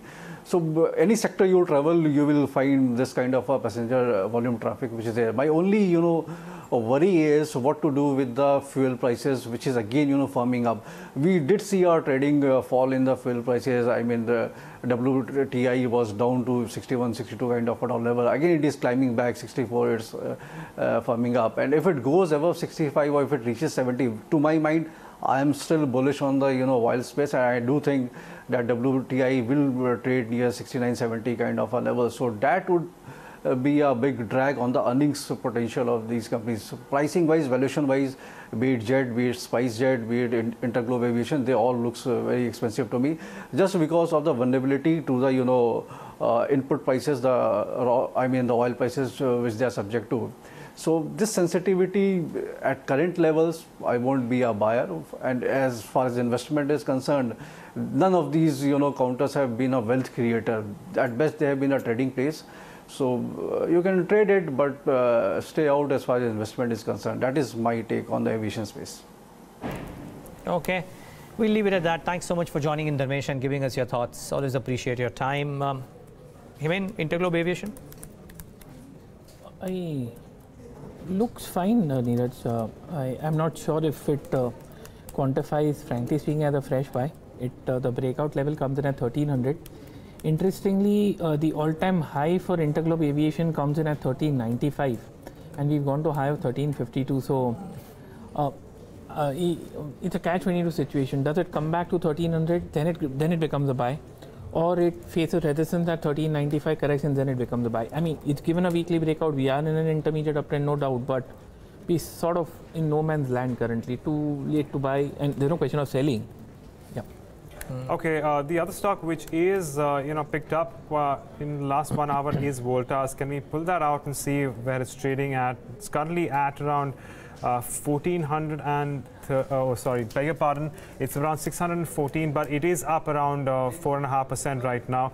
Sumeet, any views on Voltas right now? What levels would you be keeping an eye on? After correction, Voltas has just started its up move. From here on, we will see a move till 630, 640 levels. So those who have taken positions today, they can hold on the existing long positions for the targets of 630, 640 levels.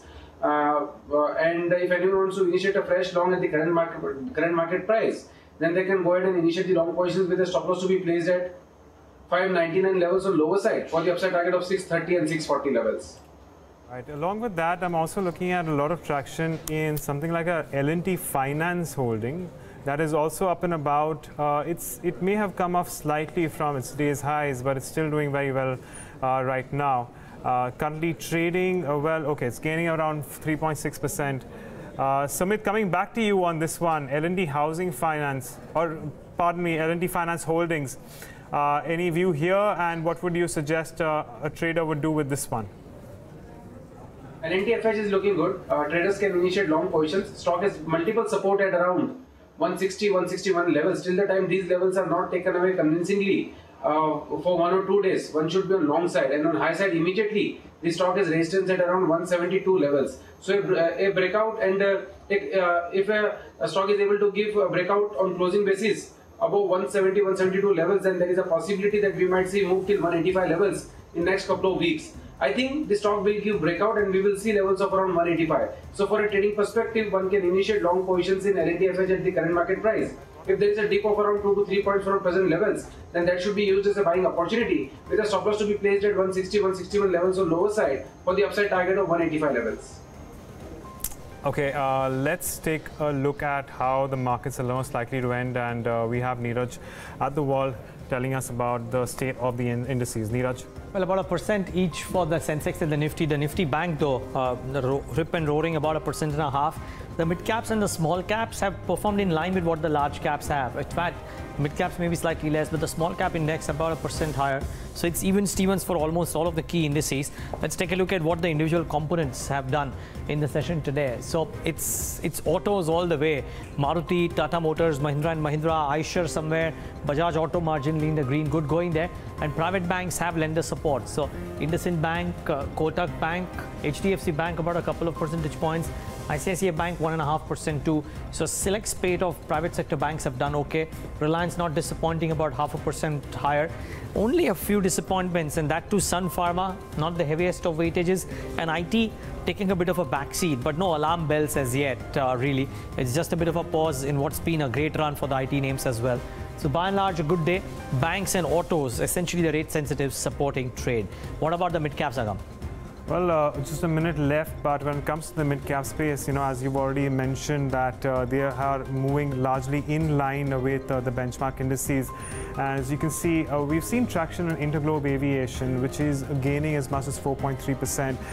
There are a lot of other stocks as well, which we've addressed in the show. And the other one is Voltas, which is also up as much as 4.5–5% right now in trade, gaining. Well, of course, more traction in Bharat Financial, along with L&T Finance Holding, which we've also addressed. Bharat Financial specifically in this case is up as much as 3.5%. Is the same for L&T Finance Holding as well. And of course, along with these, there is the other pack which is doing very well, and that is the mid-cap IT space. So we have Tata Elxsi, which is also advancing in trade, and Persistent Systems will come off from day's highs, but still up as much as 5%. So that is the other stock in the mid-cap space doing very well in today's geometry right now. Yeah, it's a clutch of names which have gained very, very well. Oberoi Realty could be amongst others too, which has done well along with Marathon, Next Gen, as well as Polte Patil. So that set of stocks have had an extremely good run. Chambal Fertilizers, Cholamandalam, etc. are a couple of names which have done okay for themselves. And what's not done well? Gitanjali Gems, Vakrangi, and a couple of others. So these names are essentially poor. But Agam, at close, let's just get the heat map. The heat map not looking too bad. I think the market breadth too looking reasonably okay. Right. And I would believe there will be select longs that have been built into some of the FNO, more liquid FNO names as well. Absolutely, Neeraj. Firstly, when it comes to the futures and options space, there is this continuation of what we've seen last Friday, and there is more long build-up in not only the benchmarks but also in several other stocks. Surprisingly, the Nifty IT index, which is not very active, has seen a lot of traction in the past 3 or 4 sessions, and this is largely on account of the mid-caps, stocks doing well as well. So there are longs building in there as well, and the positive is that we are looking at the India Volatility Index fall off as well. So that's a positive too. Yeah, the VIX will come up on your screen. Let's get the India VIX up on the screen and then get the market breadth up on the screen. India VIX is down about 4%, what Agam was referring to, 13.60. And now get the market breadth, and it stayed positive for most part of the day, maybe converged a little bit towards the close, but still about 3:2 in favor of the advance is not bad going. Lastly, the turnover should come up on your screen. Low day for most part today, and yeah, the end to day 2 of the new series, but really the turnover hasn't really picked up dramatically. Just about ho-hum in terms of the turnover in the session today as well. Anyways, final thoughts from our experts. Sumeet, Bagadia, how much more to this current rally that you give? Index and the Nifty Bank. Index is looking good to me. As I said earlier, we are expecting move till 650, 700 levels. So one can initiate long positions in Nifty at the current market price. If because of volatility, there is a dip of around 20 to 30 points from present levels, then that should be used as a buying opportunity. Downside, immediate support 10,500 levels, overall support 10,450 levels. So one can initiate long for the targets of 10,650 and 10,700 levels. On the other side, Bank Nifty is also looking good. It has given a good closing today. 25,700 closing is approximately near 25,700 levels. From here on, we can see a move around 250 to 300 points. That means high side 26,000 can be the target. And on downside, one can maintain stop loss of around 25,400 levels. So index is looking good to me for next 2 to 3 days. Okay, and Hemen, what about you? Any final thoughts? Yes, I think the rebound has started. I think we have headroom left. So IT could be a bit wobbly because everything else moves up, IT needs to go down. So maybe there could be some near-term pressure in mainline IT stocks, but otherwise everything seems fine. And yes, we are distantly looking at a further upside with or without a hiccup. So I guess we should be seeing a positive week. All right. So. Okay, that's the sum and substance of what's happened in trade today. Hemen as well as Sumeet, many thanks, gentlemen, for joining in today and giving us that perspective. Time for a quick break. We'll be back with more on the other side.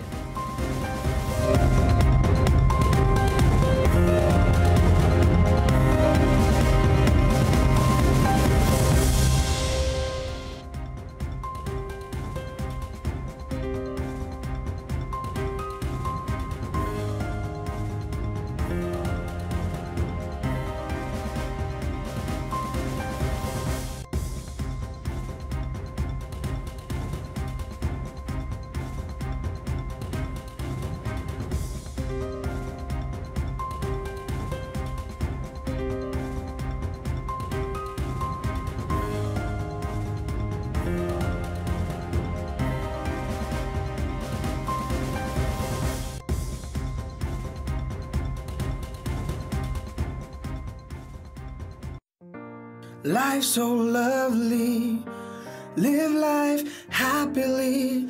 Oh, plan your life the way you want it to be. LIC's new endowment plan offers a combination of protection and savings. Invest to save and get insurance. Bring home eternal happiness.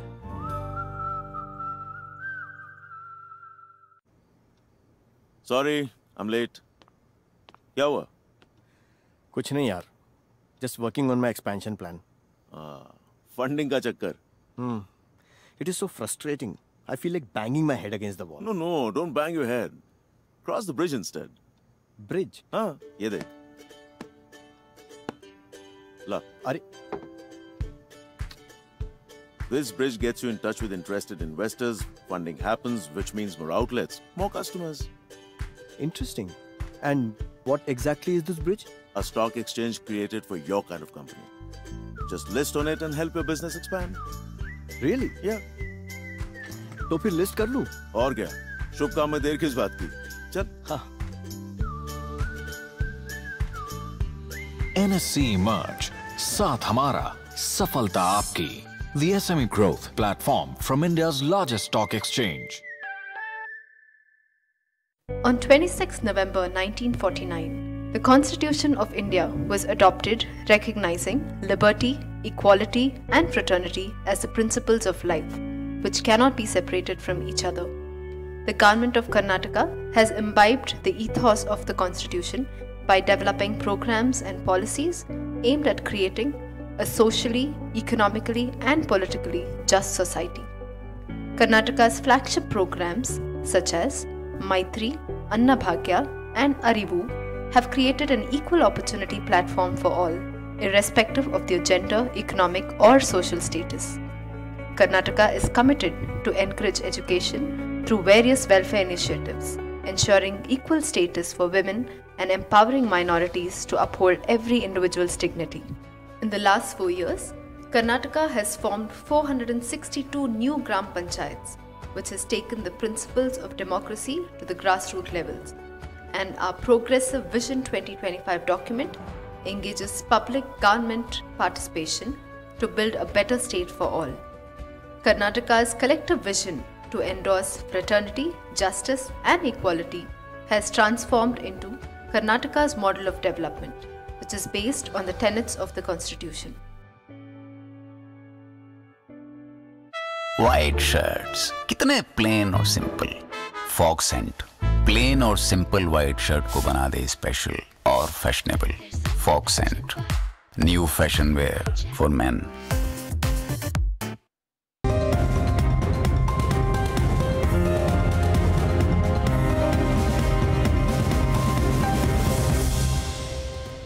Welcome back. You're watching Countdown on Bloomberg Quint Live. Moving on, the government has listed out nearly 9,500 non-banking financial companies as high-risk companies.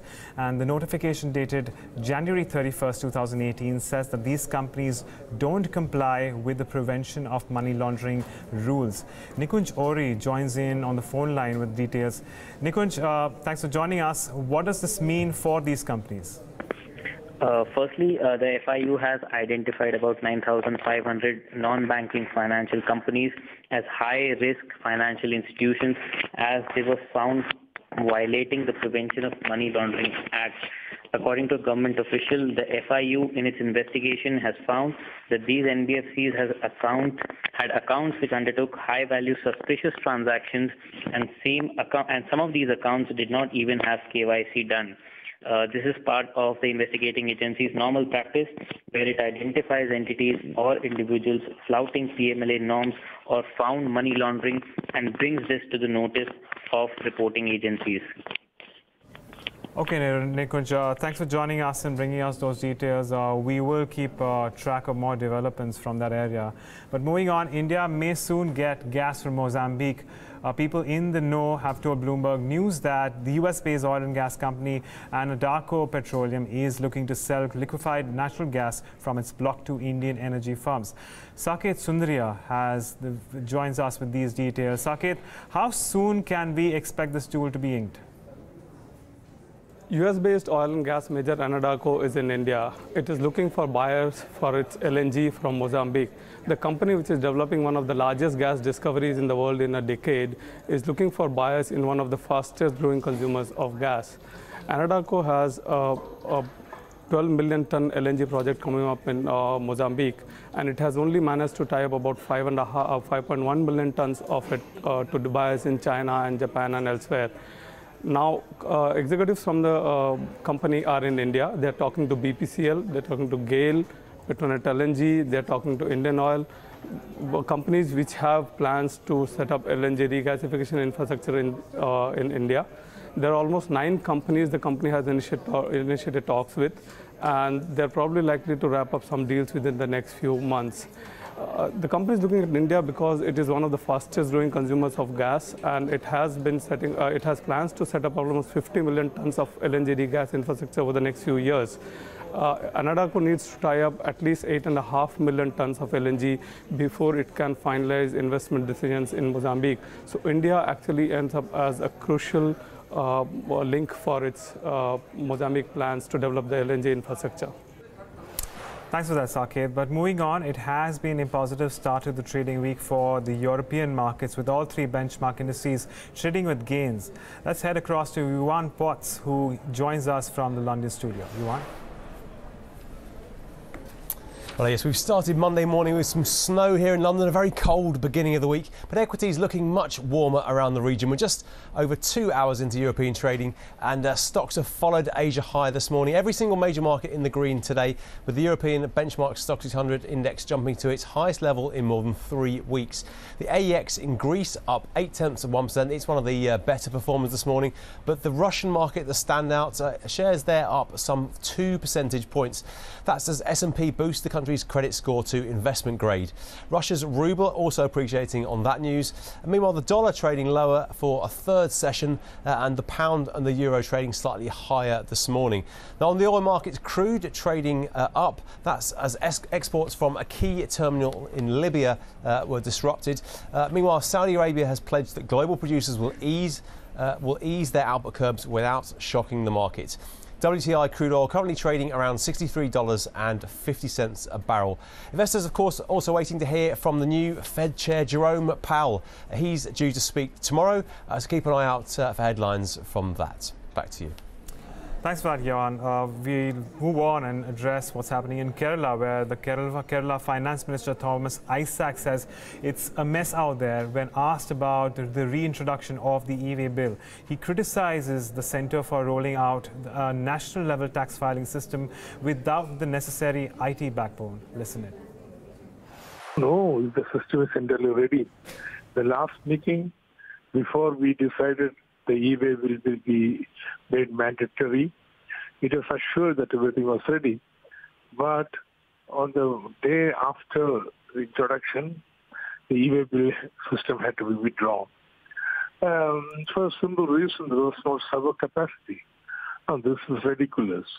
You cannot have this national level rolling out of a new tax system without the IT backbone, server capacity, and so on. I do not know what's happening. There's no way, for example, my state government can examine the returns, see where the leakage is taking place, where IGST, books brought from outside are really recorded and so on. Really, it's a mess here. Is suggesting that you're still not confident. Was there any sort of presentation made by the guys who manage the IT backbone, something that would suggest that April 1st is a reasonable deadline to begin with, sir? There was a subcommittee meeting 2 days back, but I couldn't attend because my party conference was going on. But see, in fact, I do remember many ministers want the assurance that it should not be like the last time. That so said everything was ready. So assurance was sought and assurance was given, but everything hung up the day after the introduction of the e-way bill. And what I learned is that there is no server capacity sufficient to transact the entire business in India. No, this is very strange. I don't know what's happening. Mr. Isaac, one of the things that they've said is that they'll start with interstate and then intra-state will happen in a phased manner. Is that something that you all were on board with? Do you think that will ease out the pressure on the system? We are very keen that e-way will be introduced, but checks posts are no more there. Therefore, the only way to keep track of interstate movement of goods into the state is to have the e-way bill. Therefore, we are all very keen. But there's no way you can upload the entire e-way bill. So it has been withdrawn the day after the introduction. So what do you think, Mr. Isaac, will, I mean, your people in your state industry, what are they saying? They're willing to try it, I guess, another time to see if it works better this time around? Or, I mean, I guess that's the only option. Every genuine trader who is paying tax is suffering. In fact, they are all, some of the major companies have complained to us. They cannot, I mean, they find it difficult to compete in the market with traders who don't pay tax. Therefore, I mean, there is a major problem, much more serious than you think. There is, but I really hope that things are sorted out the earliest. Now it's not just a question of bill. Now, 8 months into the new system, we are still debating about what should be the proper return form. Now, that sounds very, very strange. 8 months have passed, and now we are yet to finalize, or we are revising the return form for the GST. IG's chief market strategist Chris Weston does not expect Jerome Powell to rock the boat. In a conversation with Bloomberg earlier today, he says he expects a very nuanced statement this time when markets are so sensitive. Listen in. Well, I mean, it's very much going to be a nuanced statement, in my opinion. I think the idea that we're going to get a new chairman coming in and giving us something that's going to rock the boat, given that he's seen how sensitive markets are to various rhetoric, the steepening on the back end, the rise in real rates that we've been seeing across the curve, and obviously we saw the big drawdown in risk sentiment in late January into February. So, I think he's going to be fairly keen to not rock the boat again and come out with a fairly optimistic but nuanced statement. So I'm very keen to see the reaction in, certainly in the interest rate market, where on Friday we saw the difference between euro-dollar December 2018, December 2020, come down about 3 or 4 basis points.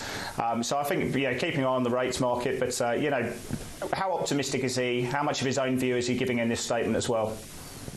Sure, given the eco data that we have seen, perhaps he could be leaning more on the hawkish side, but you're saying he's not going to do much to rock the boat just yet. It's interesting. I saw this opinion piece on the Financial Times from Rana Baruha, which is an editor there. 3 questions for Jay Powell that she had. The third one in particular caught my attention. If we could bring that up real quick for our audience to see. She says it's possible that we could find ourselves in an environment in which stocks, bonds, and the dollar would go down all at once, which we certainly have seen that before, Chris. Her question to Mr. Powell would be, which one would he choose to support? Where will, if any, the Powell put be, Chris? Well, I mean, I think first of all, I think the idea that, he's been very focused on I think he'll be very focused on the 5-year break-even levels. I think, the Fed run their own model on that, but that's sitting around 2.19 at the moment, and that's been tracking oil prices. So, I think the reaction in the dollar is going to be a very key one there. So I think he's going to be, keen to not cause huge gyrations in the US dollar. And I think obviously that's going to be a function of what happens in the curve as well. I think, we go into this week expecting, and I think it's become a fairly consensus trade here to look for flatteners between 2s and 30s at the moment, around that 91 basis points as an entry level. And I think, while the market is very short the front end, and they're progressively more short the back end of the curve as well in the Treasury complex, I think there's an opportunity here to apply those flatteners. And I think, if he can move the dial a little bit, and perhaps I think at the most optimistic level for people who are short the front end is the idea that he will lay the foundation for that March meeting and really get us a sense that they're potentially going to continue with 3 rate hikes this year.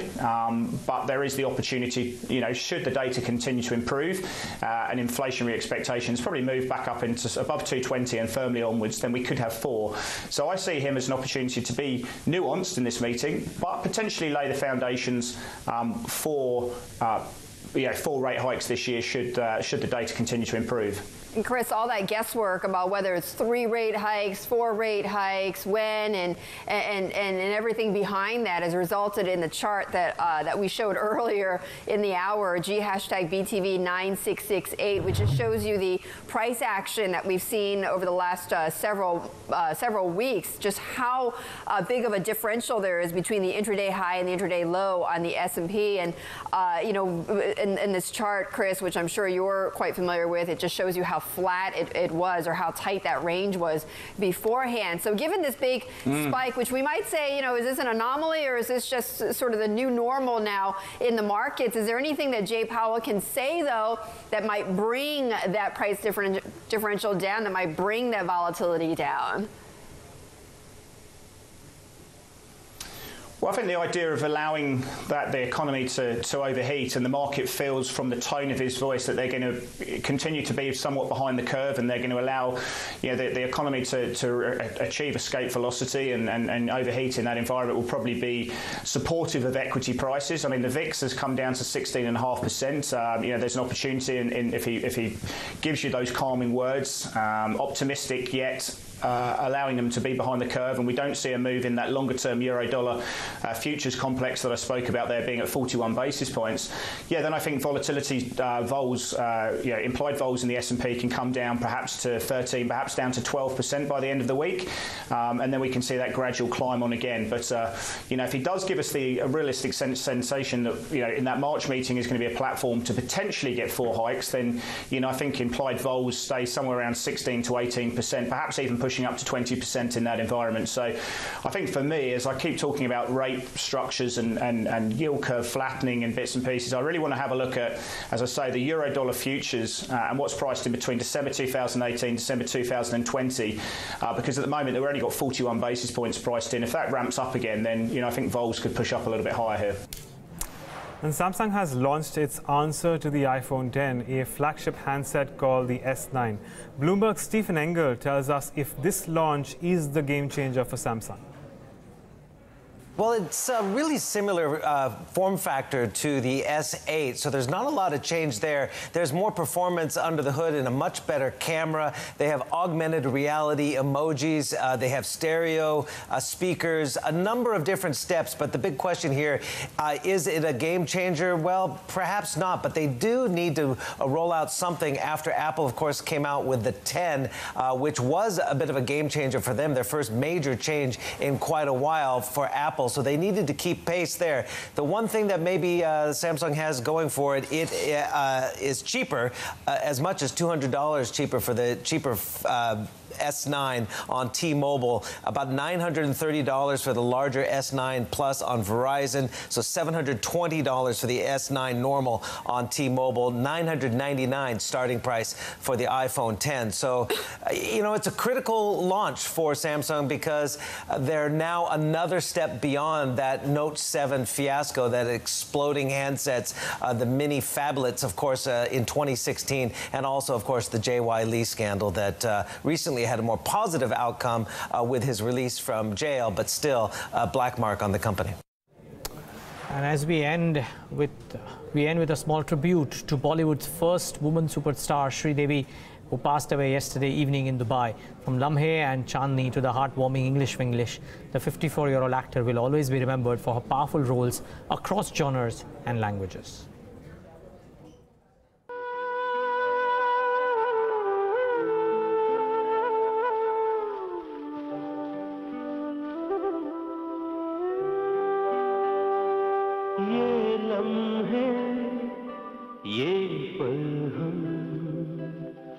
बरसों याद करेंगे ये मौसम चले गए तो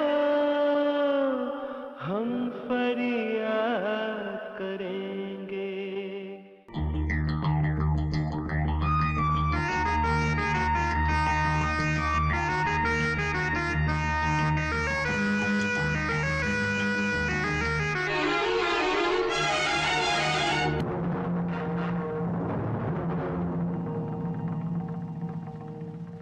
ஆனா வில்லனுக்கு வாழ்க்கைப்பட போற முதல் கதாநாயகி நீதான்.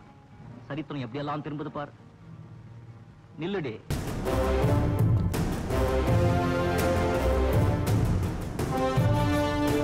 क्या चिल्ला रहे थे तुम लोग?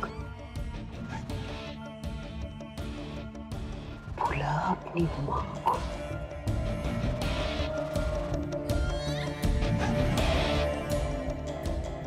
आगे उसकी माँ.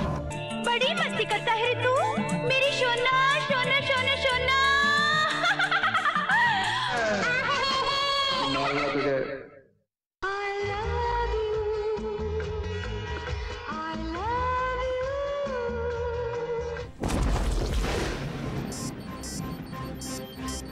Fences are failing all over the park.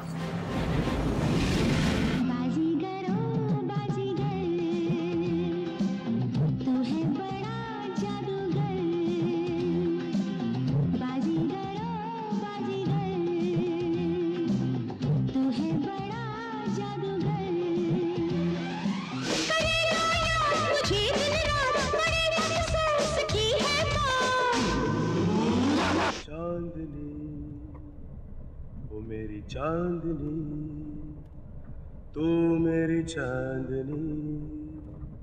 हर प्यार करने वाले के होठों पे एक ही धुन, एक ही आवाज, एक ही नाम। चांदनी ओ मेरी चांदनी।